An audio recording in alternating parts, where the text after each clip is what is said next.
Forum four civil pensioners association Palakkad ജില്ലാ committee ശ്രദ്ധ ക്ഷണിക്കൽ ദിനം ആചരിച്ചു.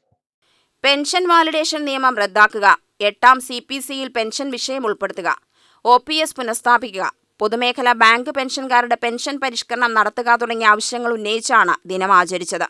ദിനാചരണം ജില്ലാ പഞ്ചായത്ത് പ്രസിഡന്റ് SB രാജു ഉദ്ഘാടനം ചെയ്തു. അസോസിയേഷൻ ചെയർമാൻ PS രവീന്ദ്രനാഥ് അധ്യക്ഷത വഹിച്ചു. കേരള ബാങ്ക് റിട്ടയേഴ്സ് ഫെഡറേഷൻ ജില്ലാ സെക്രട്ടറി IM സതീശൻ വിശദീകരണം നടത്തി. പെൻഷൻ എന്നുള്ളത് ആരുടെയും ഔദാര്യമല്ല, അവകാശമാണെന്ന് പല തവണ ആവർത്തിച്ച് നമ്മുടെ പെൻഷനേഴ്സ് അസോസിയേഷൻ ഇന്ന് അഖിലേന്ത്യാ വ്യാപകമായിട്ടുള്ള പലതരം കേന്ദ്ര ഗവൺമെൻറ് പെൻഷനേഴ്സ് സംഘടനകളും പൊതുമേഖലാ സ്ഥാപനങ്ങളുടെ നേതാക്കളും എല്ലാം തന്നെ ഇന്ന് ആവർത്തിച്ച് പറഞ്ഞുകൊണ്ടിരിക്കുകയാണ്, പെൻഷൻ ആരുടെയും ഔദാര്യമല്ല, അവരുടെ പെൻഷനേഴ്സിൻ്റെ അവകാശമാണ്.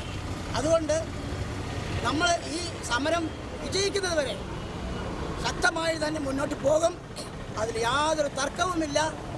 ഇന്നേ വരെ ചരിത്രം നമുക്ക് ആവർത്തിച്ച് തെളിയിച്ചിട്ടുള്ളത് ഓരോ സമരങ്ങളും നമ്മുടെ ആവശ്യങ്ങൾ നേടിയെടുത്തുകൊണ്ട് തന്നെയാണ്. നമ്മളെവിടെയും പരാജയം കണ്ടിട്ടില്ല, പരാജയം കാണാൻ കഴിയില്ല. കാരണം ഇന്ന് പൊതുജനങ്ങളുടെ ഇടയിലേക്ക് ഇറങ്ങിച്ചെന്ന് നമ്മുടെ ഈ ശക്തി തെളിയിച്ചുകൊണ്ട് നമ്മൾ എന്നും തെളിയിച്ചിട്ടുള്ളത് പൊതുജനങ്ങളാണ് ഇന്ന് രാജ്യത്തിൻ്റെ വികാരം.